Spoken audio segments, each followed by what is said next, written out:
You know those moments when a blurry concept suddenly snaps into razor-sharp focus, like something you've heard 100 times finally lands, and your brain goes, oh, wait, this is real. Picture this. You're at a casual birthday dinner. Everyone's laughing, passing around drinks, scanning the menu, and you notice something. Your uncle, in his late 60s, stares at the prices a little longer. He chuckles and says he's not that hungry, then orders the soup, and you suddenly realize, wow, it's not about hunger, it's about cost. After a lifetime of showing up to work, doing the right things, raising a family, paying his taxes, he's budgeting for soup. That's when the math punches you in the gut. That's the moment it clicks. Wait, retirement isn't what I thought it was. Hey, I'm Nate, and my mission is simple: to make your money work, not just someday, but now. I'll admit it, I probably spend way too much time thinking about retirement, reading economic reports, combing through boring federal data sets, and yes, collecting awkward family finance stories like they're Pokemon cards. But here's the truth. Once you see what's really happening out there, you can't unsee it. And once you understand it, you can start to outsmart it. If you're new here, hit subscribe and drop a like, not for the algorithm, but for that future version of you who will either look back grateful or regretful. Because today, we're talking about something that affects everyone, whether you're 25 or 55. We're talking about the retirement crisis, why most people will run out of money, and how you can avoid it. Let's start by flipping the script on what you think retirement is. Most people have this image in their heads, maybe from movies or ads or some vague idea passed down from their parents. You work for decades, hit 67, and then coast into an endless vacation. Coffee on the porch, a few trips to Europe, spoiling the grandkids, you clock out, and the good life begins, right? Except that's not what's happening. Not even close. Here's what they don't tell you in the commercials. The median retirement savings for Americans over 65 is $88,000. And that's median, not average. That means half of retirees have less than that. 1 in 4 Americans have saved absolutely nothing for retirement. Nothing. Zero. Nada. Meanwhile, the average monthly Social Security check, it's around $2,000, and that's before taxes and Medicare premiums. So let's say you've got 88 grand in a retirement account. Even if you follow the standard 4% withdrawal rule, that gives you about $300 a month. Add Social Security, and you're trying to survive on a yearly income that barely clears $28,000, and you're supposed to feel done? This isn't about fear, it's about reality. The version of retirement that was promised to your parents' generation, pensions, paid-off homes, affordable healthcare, that story has quietly collapsed. And most people won't realize it until it's too late, until they've already left their job, until the checks are fixed and the prices aren't, until they realize that retirement just means getting older while still stressed. Let's be clear, this isn't your fault. It's not laziness. It's not that you're bad with money. The entire system has changed, slowly, quietly, almost invisibly. Pensions have disappeared. Wages haven't kept up with inflation. Housing has exploded in cost. And most 401ks, they put all the risk on you with no guarantees. That's not a plan. That's a gamble. So here's what we're going to do. We're going to break this down, piece by piece. We'll talk about why retirement is harder now than ever. We'll dig into the economic forces that changed the game. And most importantly, we'll get into how you can protect yourself, what moves you can start making right now to build a future that's actually worth looking forward to, because this is where the shift happens. Once you stop assuming retirement just happens and start seeing it as a target you actually have to aim for, that's when things change. Not overnight, not magically, but steadily, strategically, with small choices that compound into big results. So take a breath. This isn't about shame. It's not about panic. It's about power. It's about seeing the game clearly and learning how to play it better. Let's get into it. Let's get real for a second. It's a quiet Thursday evening. Mary, 62 years old, sits on her porch as the sun dips behind her neighborhood. The house feels still, too still. Her kids are grown, her career's winding down, and she's holding a retirement statement that suddenly feels heavier than paper should. 30 years at the same company. Thousands of early mornings, missed holidays, overtime shifts that bled into weekends. She's done everything she was supposed to do. And there it is. $500,000. Her life's savings. On paper, it sounds like a lot. $500,000? The kind of number that would make anyone feel accomplished. But when she starts doing the math in her head, dividing it across what might be 20, maybe even 30 more years of life, it doesn't look like security. It looks like a countdown clock. $50,000 a year, if she's lucky, to cover rent, groceries, utilities, healthcare, and the just-in-case moments life always throws at you. Suddenly, those golden years start to look a lot more fragile than golden. That little knot in her stomach, that's not anxiety, it's realization. Because somewhere deep down, Mary knows she's not alone.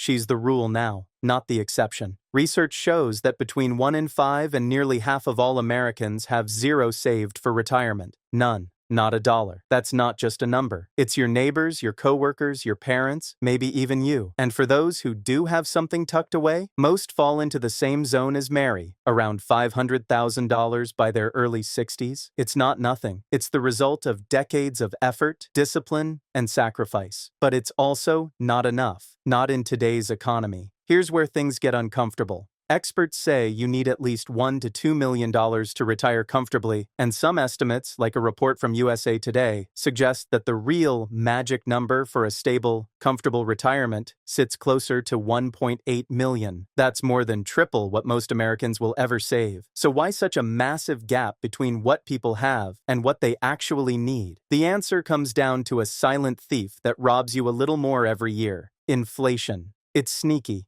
It's constant. It's the reason your grocery bill feels heavier even when you buy the same things. It's why rent keeps climbing, and why your paycheck never seems to stretch as far as it used to. And here's the kicker. Social Security tries to keep up, offering a roughly 2.5% cost of living increase each year. But it's always late to the party. Those price hikes hit your wallet long before the adjustment ever lands in your account. It's like getting an umbrella after the storm already passed. So, while the system pats you on the back and says, "You're covered," the truth is, it's quietly moving the goalposts. The same $500,000 that looked solid 20 years ago is now barely holding its ground. And Mary, she's realizing what so many Americans eventually do, that doing everything right still might not be enough. Now picture Tom. He's 57, the kind of guy who's always worked with his hands. 20 plus years as a pipe fitter, long days, cold mornings, steel-toed boots. But Tom always believed in the promise. Pay your dues, contribute to your union, and that pension will be there like a safety net when the time comes, only it might not. A few weeks ago, Tom got a letter. One of those beige envelopes that feels heavier than it looks. His pension, the thing he's been counting on since his 30s, might shrink, maybe even disappear altogether. Not because he did anything wrong, but because the math doesn't add up anymore. And Tom? He's not alone. For a lot of people under 45, pensions sound like some ancient financial artifact, something their parents or grandparents had. But for millions still depending on them, there's this low hum of anxiety, always in the background, a constant question: will it actually be there when I need it? And that uncertainty, it's not just financial, it's emotional. You plan your entire adult life around a promise that feels like it's evaporating in slow motion. Now let's zoom out, because this isn't just about Tom or Mary. This is a national story hiding in plain sight. Nearly 47 million older American households are either already struggling or at serious risk of falling into financial insecurity as they age. That's not some niche issue. That's nearly the population of California. And here's where the stress spikes. Almost 80% of seniors, people in or near retirement, say they're worried about the what-ifs. What if I get sick? What if my spouse loses their job? What if rent jumps again or the car breaks down? There's no margin, no buffer. Retirement for many feels like walking a financial tightrope with no safety net. But wait, you might ask, doesn't Social Security cover that? Fair question.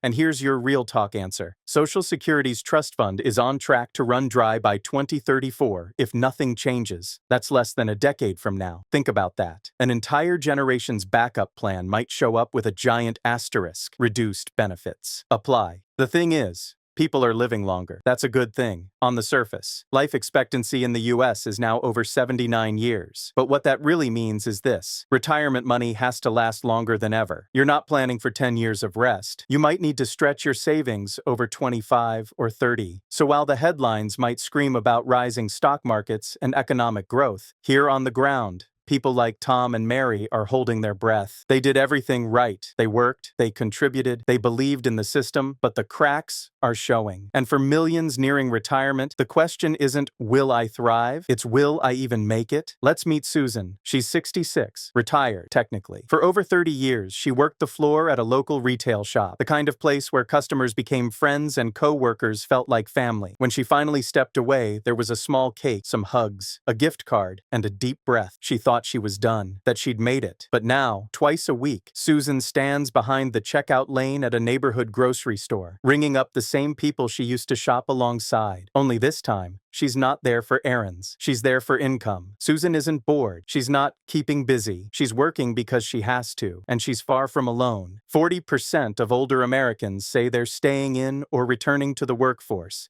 Not because they want to fill time, but because inflation keeps eroding their reality. What felt manageable just 5 years ago, rent, prescriptions, groceries, now feels tight, uncomfortably tight. We tend to assume retirement means freedom time, choice. But for people like Susan, retirement looks more like a balancing act between fixed income and rising costs, between pride and necessity. Every price hike at the pharmacy or gas station doesn't just hit the wallet, it chips away at the dignity of someone who thought they had done everything right. And here's the deeper truth. This isn't a story about laziness or bad planning. It's a story about a system that keeps shifting the finish line just when people thought they'd crossed it. Then there's Frank. He's 71, a grandfather, a storyteller, a guy who once dreamed of cross-country road trips with his grandkids, stopping at national parks and grabbing milkshakes from roadside diners. But instead of hitting the highway for adventure, Frank now logs into a rideshare app every afternoon and drives strangers across town just to cover the gas bill, just to keep his phone connected so he can FaceTime the grandkids he was supposed to be traveling with. Frank didn't make wild financial mistakes. He wasn't reckless. He did what everyone said to do. He worked, he saved, he planned, but the numbers stopped working. Not because Frank changed, but because the economy did. Rising costs, longer life expectancy,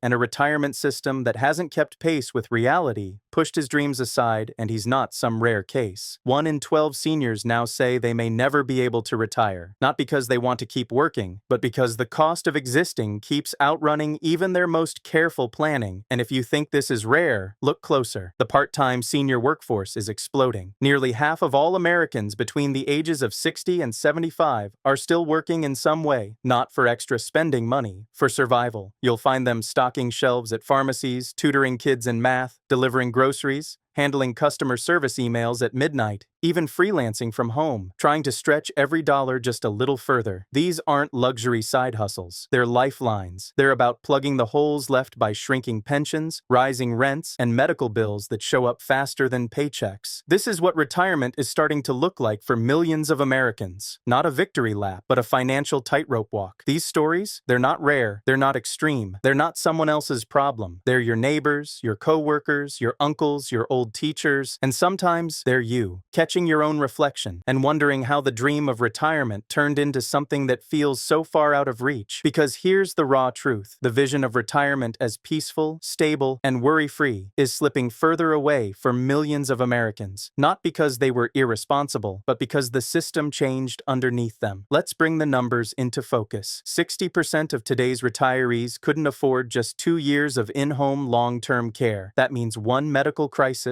one fall, one chronic illness, and their entire plan can collapse. Almost half of people aged 60 and older now earn less than the basic income required to live in their area, not thrive, just survive. This isn't theoretical, it's painfully real. Take Emily, for example. She's 64, a former nurse, the kind of person who spent her whole career helping others get better, staying up all night on hospital shifts, working through holidays. A few years back, she dipped into her 401k to help her daughter through college during a tough financial stretch. It wasn't reckless, it was love. A decision made with her heart, not her calculator, just like millions of parents have done. Now, Emily's working part-time at a grocery store, clocking 8-hour shifts on her feet, bagging items for families she once dreamed of vacationing with. "I thought I'd be visiting my grandkids more," she says quietly, "not standing under fluorescent lights, watching the clock, but I do what I have to do." Emily's story isn't a cautionary tale. It's a current reality for countless Americans, and it paints a clear picture. Retirement isn't just about saving more. It's about understanding how fragile the system is. It's about how one life event, a layoff, a market crash, a college bill, a medical diagnosis, can detour even the most carefully laid plan. And if that feels sobering,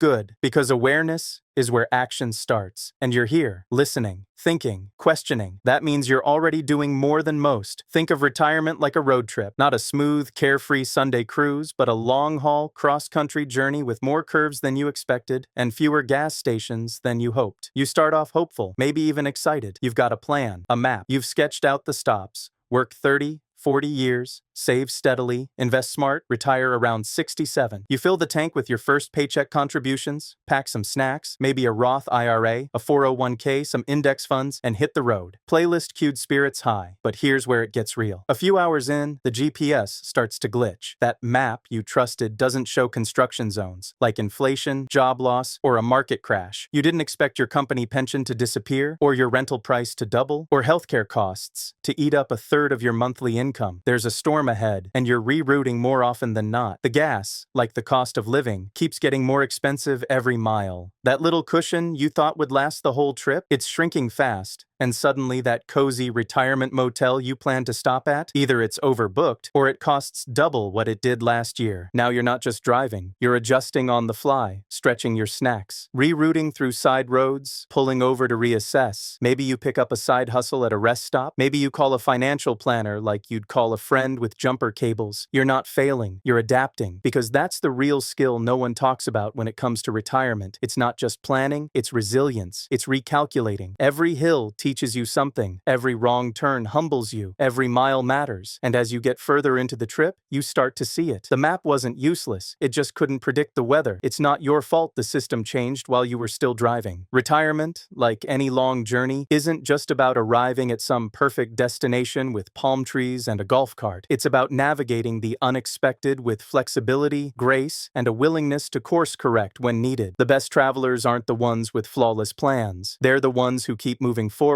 no matter how bumpy the road gets. So if you're out there driving this thing, take a breath, check the dashboard, maybe reroute, but keep going. The road isn't easy, but with the right mindset and a little help, you can still make it somewhere meaningful, somewhere that feels like freedom. Let's talk numbers and what they quietly reveal about the pressure building beneath the surface. Right now, the average man retires around age 65. The average woman, just over 62. That might sound reasonable, until you realize that back in the early 1990s, retirement often happened closer to 57. So why the drift upward? Simple. Life expectancy is rising, but costs are rising faster. For younger generations, the expected retirement age is now edging closer to 66, and still creeping higher, not out of desire, but necessity. For many, working longer isn't a dream. It's the only realistic option left. And here's where the story gets even more complicated. Most people still picture retirement as a magical finish line. You hit 67, throw a party, take some vacation photos, and finally,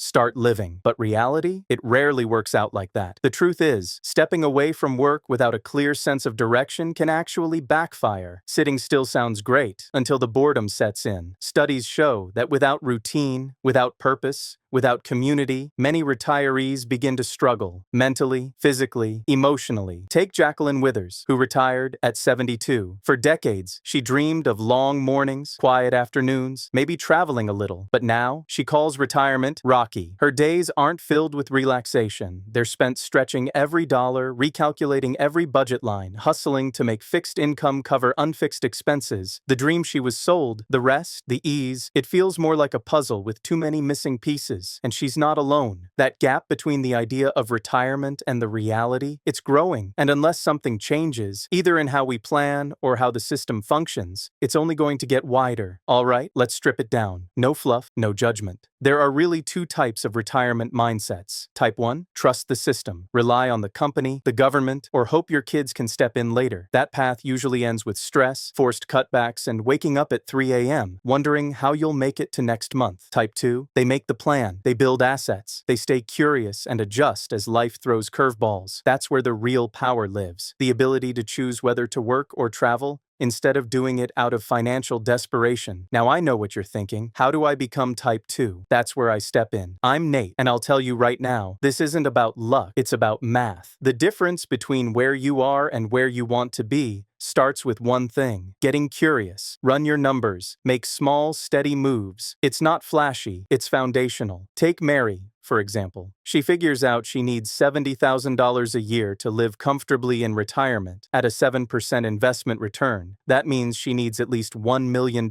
invested. Sounds intimidating, right? But here's the secret. You don't build it overnight. You build it like your groceries get delivered, bit by bit, minute by minute, until one day, it all shows up. That's how wealth actually works. And let's be honest, $70,000 today won't feel like $70,000 in 20 years. With inflation constantly chipping away. Today's 70 might feel more like 40 down the line. That's why investing in assets that grow with inflation, like dividend stocks, real estate, or indexed funds, matters. They move with the economy, not against it. They help you keep pace rather than fall behind. Don't just take my word for it. Look at the data. In the last 5 years, household incomes in the US grew 18%. Sounds decent, right? But the S&P 500, it jumped 98%. Stretch that out over 50 years. Incomes rose 600%, but the stock market exploded over 4,000%. Savers barely kept up. Investors pulled ahead by a mile. People say, when I earn more, I'll save more. But let's be real. Every raise gets swallowed by new subscriptions, takeout upgrades, lifestyle creep. The hamster wheel just spins faster. Others say, investing is risky. And yeah, it can be. But not investing? That's often the bigger risk. Betting on luck or the lottery isn't a plan. It's a wish. Math is more dependable. Here's a story I love. Steve, a retired school janitor, started putting away $100 a month in his 20s. Nothing flashy, no crypto, no meme stocks. He ignored hype, kept showing up, and let time do the heavy lifting. What looked like slow growth turned into a financial forest. While others panicked and jumped ship, Steve stuck with the plan and won. Still have doubts? Let's hit 'em. What if I don't have much? Start with what you can. $100 a month consistently will surprise you over time. But I don't have $500,000. That's fine. Today's apps, robo-advisors, and low-cost investing platforms make it easier than ever to start with less. Is it too late for me? Let me be clear. It's never too late. The only real mistake is standing still. Now here's the retirement framework, the classic three-legged stool. Leg 1, Social Security. It's helpful, but not nearly enough. Leg 2, pensions. Useful if you have one, but they're rare and often uncertain. Leg 3, the most important, your own investments. This is the leg that gives you options, freedom, and control. Want to build wealth? Start by defining what it means for you. Add up your annual expenses, figure out how much income you'd need to cover them without clocking in, and that's your target. From there, you don't have to get it perfect, you just have to get going. Let's zoom out, not just for the numbers, but for what's behind them. Because this isn't just about money, it's about peace of mind, it's about stress, it's about dignity. And if we keep ignoring the retirement savings crisis, the cost won't just show up in people's bank accounts, it'll hit everyone. Federal and state governments could be on the hook for $1.3 trillion by 2040. Why? More people needing Medicaid, more people relying on support programs, more strain on every system built to catch those who fall. This isn't a them problem, it's an all of us problem, and the clock's ticking. Every year, more Americans hit retirement age than ever before. We're talking about 73 million baby boomers, all over age 65 by the end of this decade, and with healthcare costs rising, pensions fading, and savings systems buckling, financial insecurity isn't some distant maybe. It's the next exit on the highway for millions of people. But let's not pretend the playing field is even. When the Great Recession hit, high-income households delayed retirement, trying to rebuild what they lost. Lower-income workers, they didn't get that choice. Layoffs forced them out early. Savings got drained just to survive. Retirement accounts meant for their future got tapped early, and once that cushion's gone, rebuilding it is brutally hard. But here's the truth. Anyone can start building a foundation at any age. You don't need a finance degree, you don't need to be a millionaire, you just need to start where you are. Free resources are everywhere. Podcasts, blogs, YouTube channels,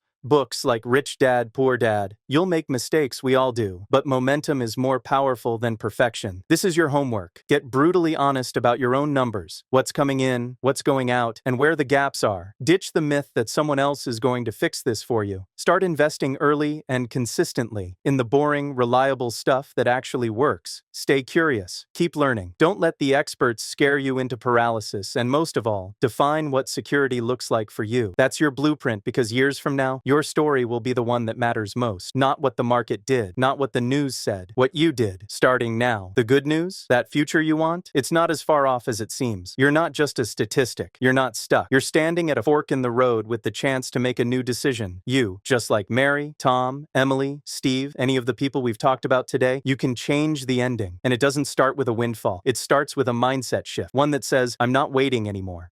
So let's keep this conversation going. Drop your biggest fear, your biggest question, right now in the comments. I promise, someone else is wondering the same thing. And when we talk about it, we learn faster, together. No one has to figure this all out alone. Your future isn't written yet. The first step is just choosing to take it. My name is Nate, and helping you make your money work smarter, for you and the people you love, is what keeps me showing up every day. Let's do this together.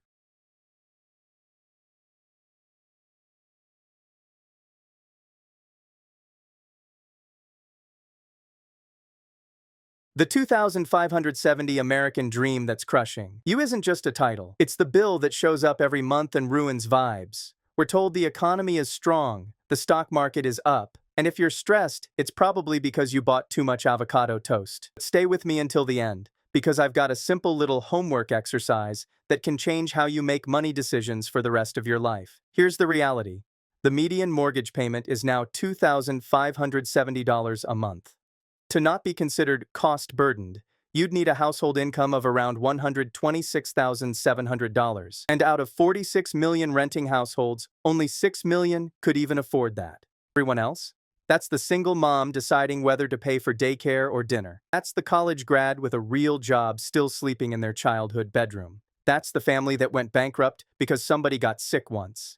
This isn't people living wild, it's basic life that's become unaffordable. So in this video, we're going to expose how this version of the American dream quietly turned into a financial trap, and more importantly, what you can actually do so you're not the one getting crushed by that $2,570 payment. And don't forget, that surprise homework at the end? It might be the most uncomfortable and most profitable 10 minutes you spend this year. In April 2025, the median price of an existing single-family home hit $412,500, an all-time high. To put that in human terms, that's about 5 times the median household income. For decades, a healthy ratio was closer to 3 times your income. So yeah, we didn't just cross the line. We jumped it, waved goodbye, and never looked back. And it's not just the sticker price that's gone crazy. Since 2019, the income needed to buy a single-family home has doubled. Not gone up a bit. Doubled. That kind of jump doesn't just make things a little harder. It rewrites the entire rule book for who even gets to play the homeownership game. Here's what that looks like in real life. The average first-time homebuyer is now 40 years old. Let that sit for a second. An entire generation spent their 20s and most of their 30s paying rent, dodging student loans, and arguing with roommates about whose turn it is to buy toilet paper, while homeownership moved further out of reach. First-time buyers now make up just 21% of all home purchases. Historically, that number was closer to 40%. So when it feels like everyone you know is behind, it's not you. The game board moved, fine, you might say, so people will rent instead. Cool. Except, renting is just the same pain with a different user interface. Since 2021, median rent has jumped about 20%, while wages have been like, we're good right here. Nearly half of all renting households, 49.7%, are now cost-burdened, meaning more than 30% of their income goes just to keep a roof overhead. And for a lot of people, that number isn't 30%. It's 40, 50, sometimes more. That's not, I should budget better. That's, I hope my car doesn't make a weird noise this month because I literally cannot afford it. Zoom out, and about 31.3% of all American households are struggling with housing costs. That's roughly 41 million households where people are playing financial Jenga every month. Pay rent, or pay for groceries, or pay the electric bill, or refill the prescription. You can see yourself in this, right? The rent gets auto-paid, you stare at your bank account, and suddenly that $7 latte everyone told you to stop buying doesn't seem like the real villain in this story. High rents don't just stretch your budget, they push people right over the edge. There's this idea that if things get too expensive, people just tighten their belts and keep going. No, at some point, the belt snaps. In 2024, homelessness jumped 18% from the year before, hitting about 771,480 people. That is the highest number since the federal government even started tracking this. Not one of the highest ever. And the group getting hit hardest? Kids. Nearly 150,000 children experienced homelessness in 2024. That's a 33% increase in just 1 year. Since 2021, homelessness has gone from 1.75 per 1,000 people to 2.3 per 1,000. That's a 30% jump in 3 years. You don't get numbers like that because a bunch of people suddenly got lazy. You get numbers like that because the math of life stopped working. Let me make this real. Imagine a 4th grader named Mia.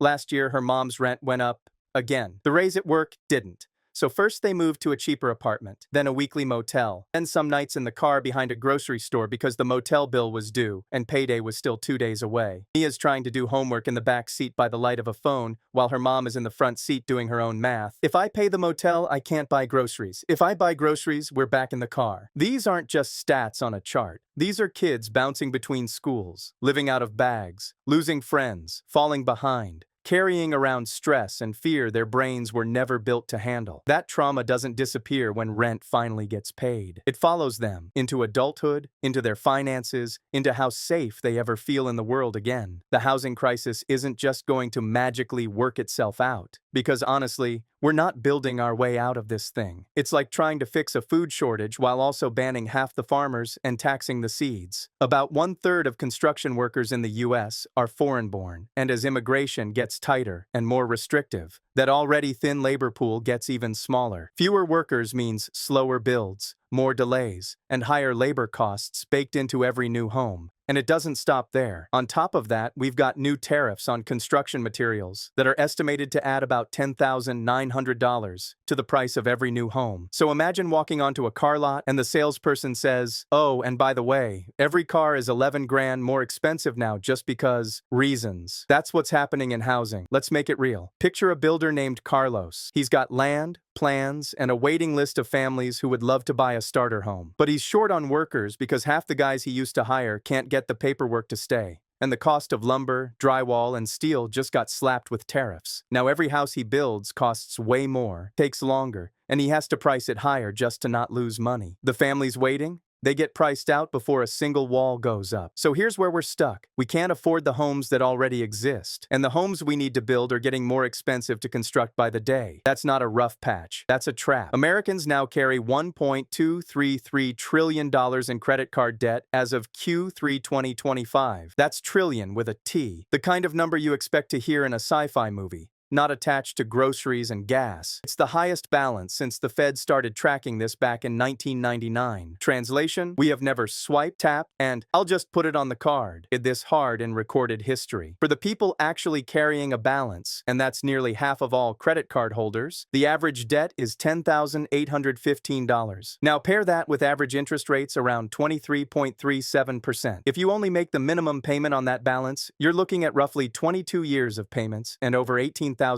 in interest alone, assuming you never put one more dollar on that card. No emergencies, no oops, no late-night DoorDash, just you versus the interest rate, and spoiler, the interest rate wins. Let's put this in plain language. If you're carrying $10,000 in credit card debt and only making minimum payments, you're going to end up paying around $28,000 total over 2 decades. That extra $18,000? That's not a vacation. That's not an investment. That's not even a used Honda. That's just the fee for borrowing yesterday's lifestyle from tomorrow's paycheck. Picture someone like Jasmine. She's 29, works full-time, pays rent, has a car payment, and her credit card started as just for emergencies. Then groceries went up, gas went up, her hours got cut for a month. Suddenly that $1,200 balance turned into $5,000, then $9,000. She's making the minimum payment every month, feels responsible because she's never late, but the balance barely moves. She jokes with her friends, "This card is my lifelong partner. We're dying together." But underneath the joke is this quiet dread that she's never getting out. And here's the wild part. More than 1/3 of Americans with revolving credit card debt say they'll probably always have a balance. That's not because millions of people are lazy or bad with money. That's what happens when the system is literally built for you to stay in the game, not win it. The goal isn't for you to pay it off. The goal is for you to pay forever. Credit card debt isn't just a national problem. It has a whole personality depending on what state you live in. In New Jersey, people are out here holding the highest average credit card balance in the country. Jersey said, "Yeah, run it." Meanwhile, Mississippi is on the other end with the lowest average balance, like that one cousin who somehow always pays cash and doesn't believe in credit. But the real plot twist is Georgia. Georgia didn't just join the party, it hit the turbo button. Credit card debt there exploded 20.5% in just 1 year, jumping from $6,592 to $7,943 per cardholder. Imagine opening your statement and realizing your balance grew more than your paycheck, and you didn't even go on vacation. Picture a guy named DeAndre in Atlanta. Last year, he was juggling about $6,500 on his cards. Annoying, but manageable. Rent went up, groceries went up, the brakes on the car started squealing, and suddenly that balance is creeping toward 8 grand. He didn't go on a luxury spending spree. Life just quietly got more expensive, swipe by swipe. And this isn't just a Georgia thing. Nationally, the average balance among cardholders with unpaid debt rose 5.8% from Q1 2025 2024 to Q1 2025. Wages? Yeah, they did not keep up. So when it feels like you're working just as hard or harder, but somehow falling further behind, that's not your imagination. That's the math. Credit cards are just one slice of the chaos pizza. Total U.S. household debt is now around $18.585 trillion, and the average American household is carrying about $105,056 in total debt, up roughly 13% since 2020. That breaks down to about $252,505 in mortgage debt, over $27,000 in auto loans for Gen X, around $6,730 in credit card debt, and about $1.7 trillion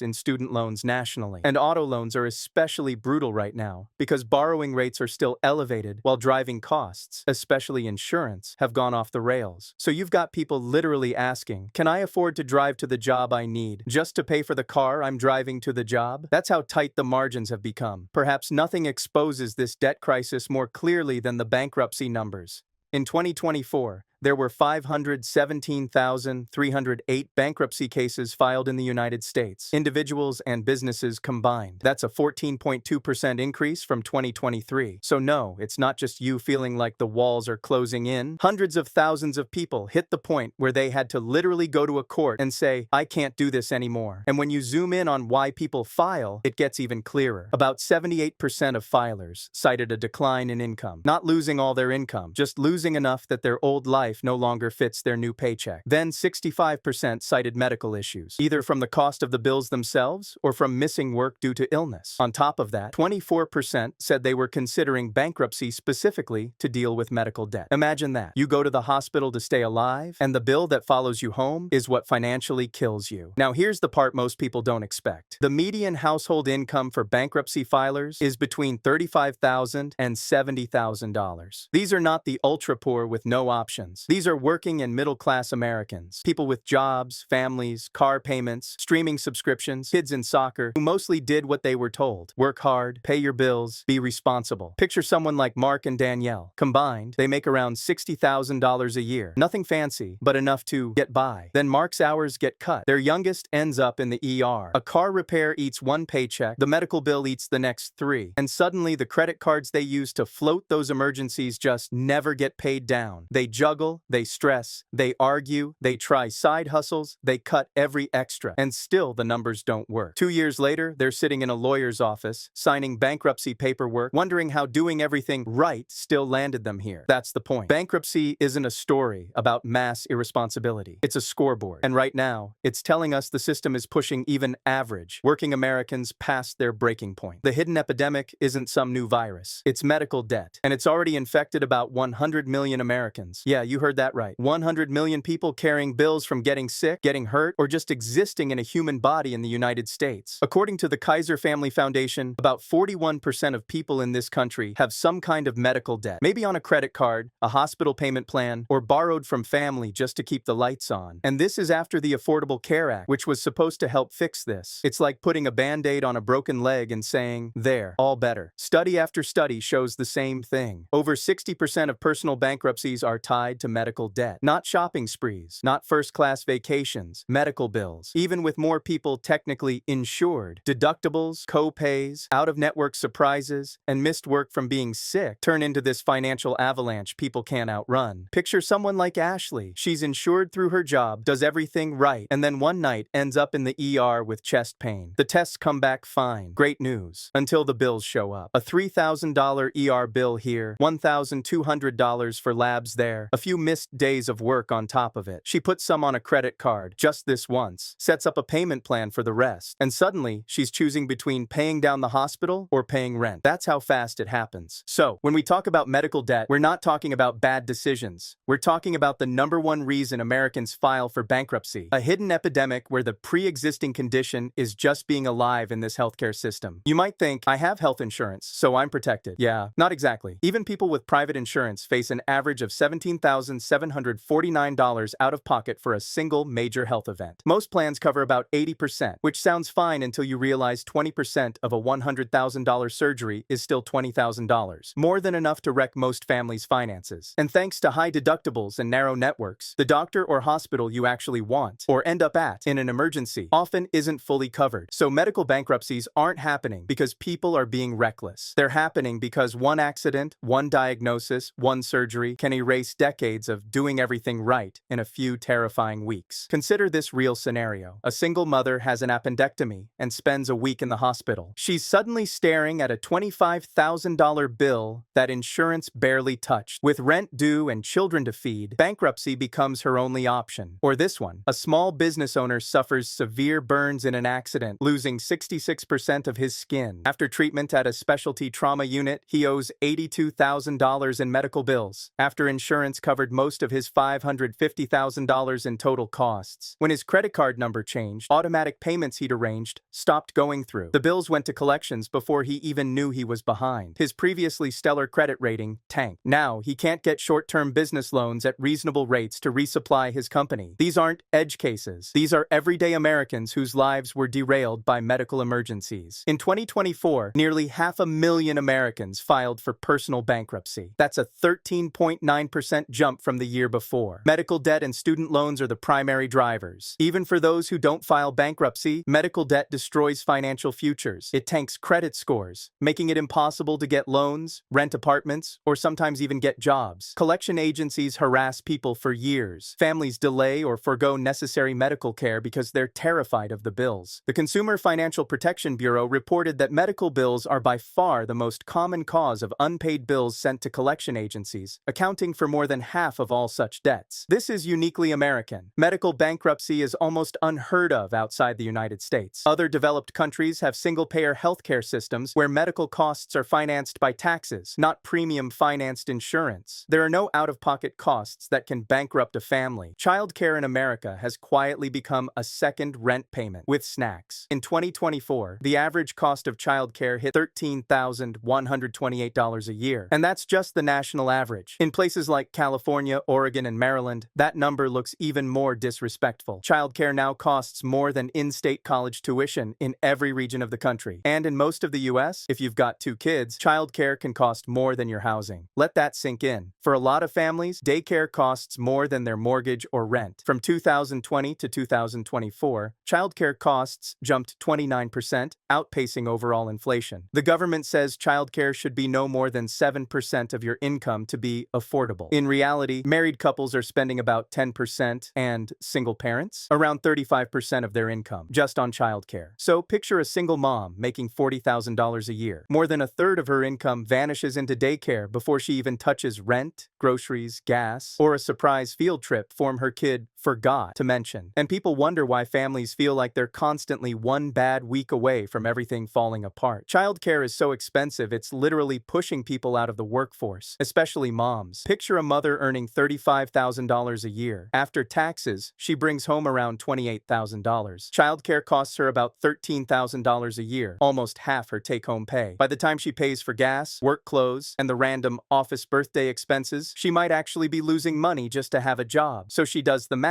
looks at her kid, and walks away from the workforce. When she quits, it's not just a paycheck that disappears. She loses career growth, retirement savings, social security credits, and future earning power. Her family loses her income, and the economy loses her productivity, all because childcare costs more than it makes sense to work for. Now zoom out. Around 134,000 families are pushed into poverty every year, specifically because of childcare costs. These aren't poor and jobless families. They're working families who would be stable if childcare wasn't priced like a luxury good, and the safety net barely catches anyone. Programs like Head Start and childcare subsidies only reach a slice of the families who qualify, leaving millions out in the cold. Here's the plot twist. Childcare is unaffordable for parents, but childcare workers are still getting paid poverty wages. The average childcare worker earns about $33,140 a year, around $16 an hour. In some states, it would take almost half to all of their annual income just to afford center-based care for 2 kids of their own. Imagine working full-time, taking care of other people's children, and not being able to afford care for yours. That creates a vicious loop. Low pay pushes workers out of the field, which creates shortages. Shortages drive drive prices up for families. High prices mean parents pull their kids out or never enroll, so centers struggle or close, which makes the shortage even worse. It's a broken system where nobody really wins, parents, kids, or workers. Just when you think housing, debt, and childcare have tapped you out, here comes everything else with its hand out. Let's start with healthcare premiums. In 2024, the average family health insurance premium hit $25,572 a year. That's more than $2,100 a month, basically a second rent or mortgage,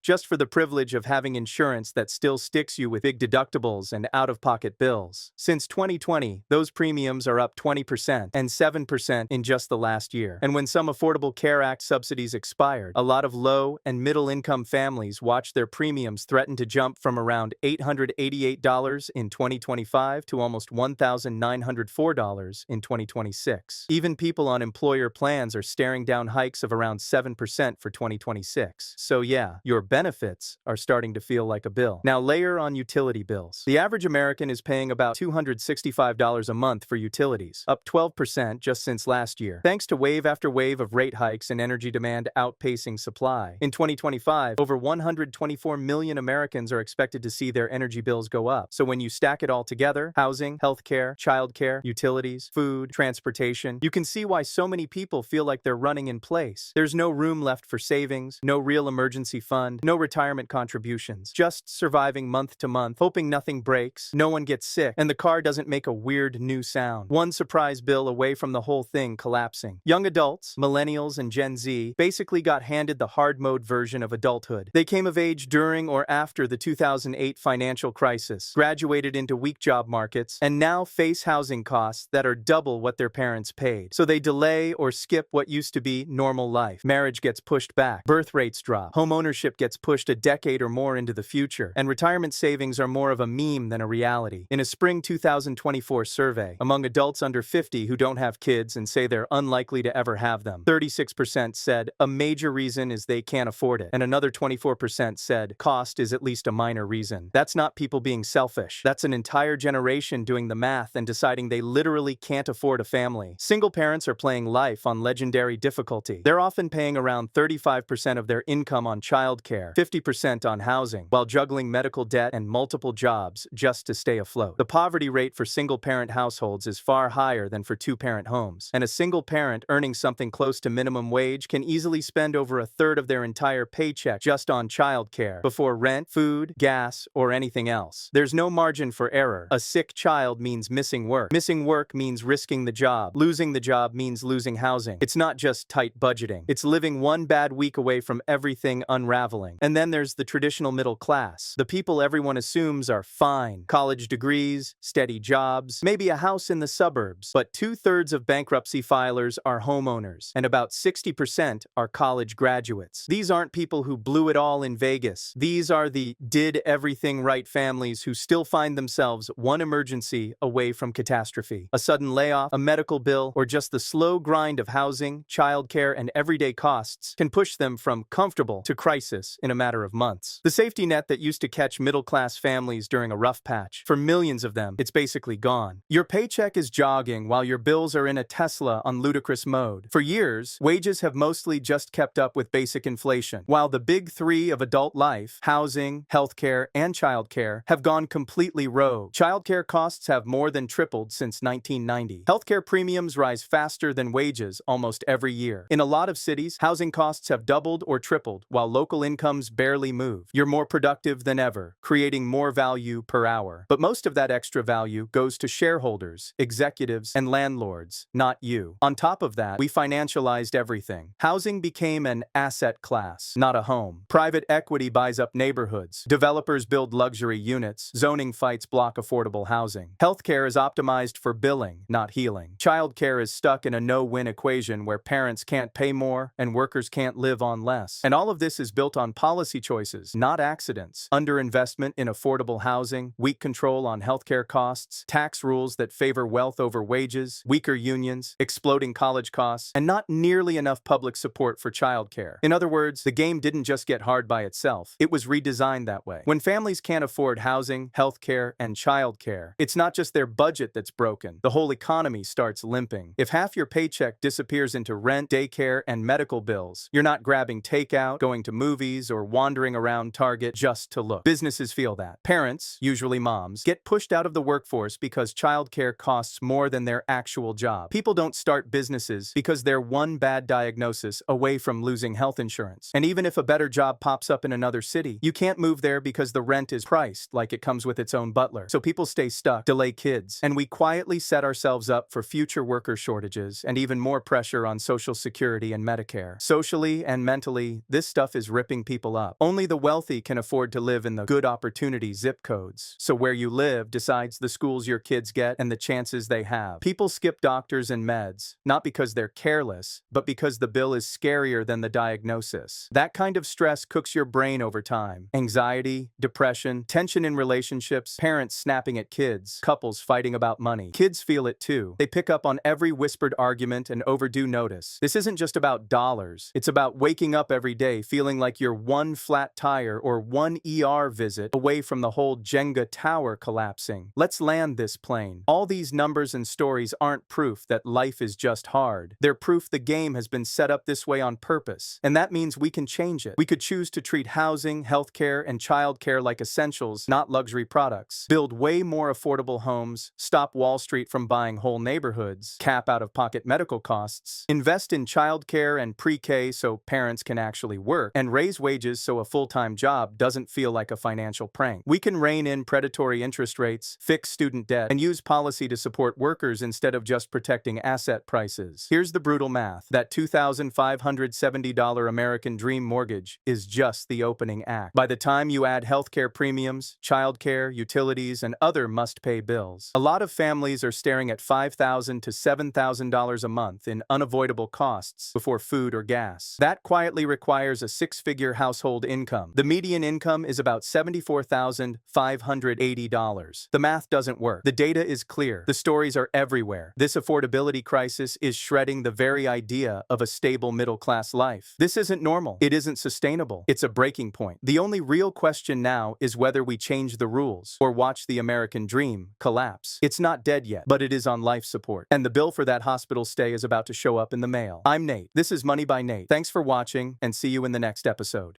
Texas versus California. Real estate. Who wins money-wise? Let's get straight to it. This isn't about coastal views or sunshine. It's about cash flow, the money you actually keep in your pocket every month, and how it compounds over time. Everyone knows California is expensive, but the real secret nobody talks about is that home price isn't what makes or breaks your wealth. It's the monthly payments and leftover cash you can invest or save that really matters. Stack Texas against California, and the difference is massive. Picture this. You're walking into an open house in Los Angeles. A cozy 3-bedroom. You love it, your partner loves it, and then the price tag hits $970,000. You need $194,000 down just to step through the door. It doesn't stop there. You punch the numbers into the mortgage calculator, and suddenly your excitement turns into a cold sweat. The monthly payment? Over $4,500 a month for principal and interest alone, and that's before extras like insurance, HOA fees, or property tax. Welcome to the California Cash Flow Challenge. You're officially a homeowner, but financially, you're stretched thin. Every dollar goes to the bank. Vacations, limited. Investing, harder to prioritize. Emergencies, you need reserves. You've bought a home, yes, but you've also taken on significant financial commitment. And while California's base property tax rate is lower at around 0.7%, when you add in special assessments, bonds, and Mello-Roos fees, buyers typically pay 1.1 to 1.3% or more, which still matters on $1 million home. The sticker shock doesn't just sting, it changes your financial picture. Now, let's flip the map. Picture yourself in Houston. Similar home, similar size. The price? Around $340,000. Your down payment? Just $68,000. Already, you're over $125,000 ahead in upfront costs compared to California. But here's the real kicker. Even with higher property taxes, Texas averages around 1.8% effective rate. Your total monthly housing cost lands between $2,400 and $2,700. That's an $1,800 to $2,100 monthly advantage compared to Los Angeles. Over a year, that's $21,600 extra. Over 10 years, that's over $200,000 in your pocket. And then Texas throws in a significant bonus: zero state income tax. Your paycheck goes further, your mortgage is smaller, and your wealth compounds faster than your California friends can blink. That's why cash flow matters, and Texas provides a clear advantage. Let's break it down with updated numbers. California, Los Angeles, median homes around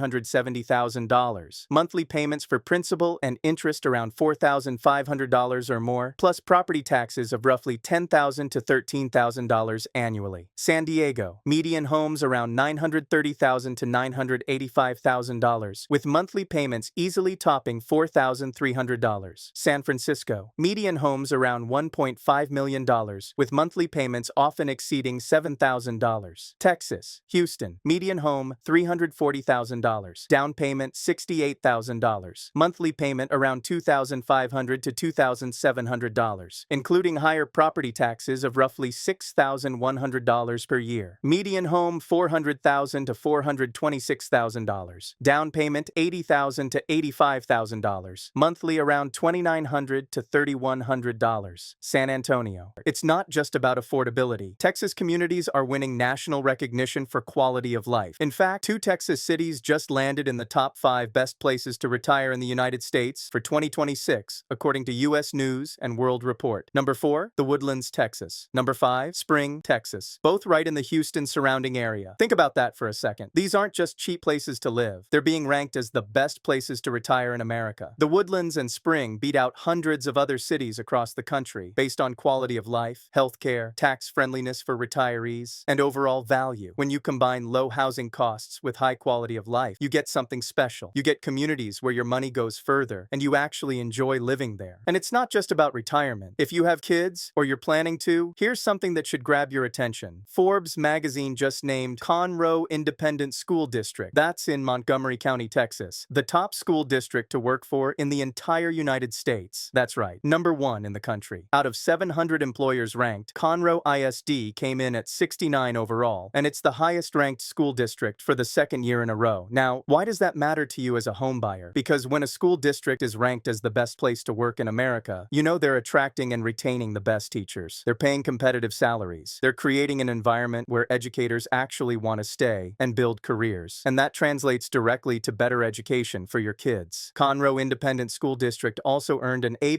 for college prep and top grades for academics, teachers, diversity, and athletics. This isn't some small rural district either. They serve 73,000 students across 71 campuses. So when you're comparing Texas to California, you're not just getting lower housing costs. You're getting award-winning communities, top-ranked school districts, and a quality of life that's being recognized nationally. California might have beaches, but Texas has the complete package: affordability, quality schools, and communities that are attracting retirees and families from all over the country. Here's a story you'll relate to. A young couple sold their small Santa Monica condo and moved to Dallas. Same jobs, same income. Their monthly housing cost dropped $1,487 a month. Instead of stressing over bills, they funneled $1,000 a month into an index fund. 6 months later, the husband called me. For the first time, we're not worried about money at the end of the month. We're actually moving forward. That's the power of cash flow. That's the Texas advantage. Here's where it gets interesting. This isn't just for average homeowners. Investors are noticing the same math. In Los Angeles, a $970,000 rental property nets $2,500 to $3,000 per month in rent. In Houston, a $400,000 property of similar size can rent for $1,800 to $2,000 a month, but the monthly mortgage cost is roughly half, meaning net cash flow can be significantly higher. Investors who understand cash flow aren't just chasing appreciation. They're building wealth month after month, year after year. Don't just take my word for it. Look at the broader trend. Over the past decade, thousands of families and professionals have been leaving San Francisco, Los Angeles, and San Diego for Austin, Dallas, and Houston. It's not hype, it's math. People want freedom. They want cash flow. They want the ability to invest and grow wealth instead of allocating the majority of their income to housing. And Texas offers it in most major cities for many income levels. The fact that the Woodlands and Spring are now ranked in the top 5 places to retire nationally, that's confirmation that people aren't just moving to Texas to save money. They're moving for a better overall life. When you can cut your housing costs in half and move to a community that's nationally recognized for quality of life, that's not a compromise. That's an upgrade. However, there are trade-offs to consider. Number 1, Property tax reassessment. California's Proposition 13 caps annual property tax assessment increases at 2%, meaning your taxes stay relatively predictable. Texas reassesses properties at market value regularly, so if home values surge, your property taxes increase accordingly. Recent Texas legislation has provided some relief with expanded homestead exemptions. Number 2. Public services. Texas has lower per capita government spending on services like public transportation and healthcare, which may affect quality of life depending on your needs. Number 3. Total tax burden. While Texas has no state income tax, the higher property and sales taxes mean the overall tax advantage varies by income level. High earners save significantly, while middle-income families see more modest differences. Number 4. Market volatility. California's expensive housing also means it historically appreciates more in absolute dollars during boom times, though this comes with greater risk during downturns. So, how do you maximize your advantage? First, stick to the 28% rule. Your total monthly housing payment should not exceed 28% of your gross income, or alternatively, 25% of your net take-home pay. In California's expensive metros, this is nearly impossible for most earners. In Texas, it's achievable for more income levels. Second, invest the difference. That $1,500 to $2,000 per month advantage, don't spend it on lifestyle inflation. Put it into investments that grow. Third, bet on growth cities. Houston, Dallas, Austin, and San Antonio aren't just affordable. They're economically diverse with strong job markets and long-term growth potential. And now you know that communities like the Woodlands, Spring, and Conroe aren't just growing. They're being recognized as some of the best places in America to live, retire, and raise families. Finally, enjoy your freedom. Cash flow gives you options. You can travel, invest, save, or simply have a stronger financial safety net. And when you're in a community that's winning national awards for quality of life and education, you're not sacrificing anything. You're gaining everything. The conclusion is clear. Texas provides lower monthly payments, stronger cash flow, award-winning communities, and financial flexibility. California may offer charm and long-term appreciation, but Texas gives you freedom, opportunity, and the ability to actually build wealth month after month. If you're exploring where to relocate, hit subscribe and like this video. You might just get a new idea that changes the way you think about housing and your money. Run the numbers, know your cash flow, and pick the state that moves you forward. See you in the next one.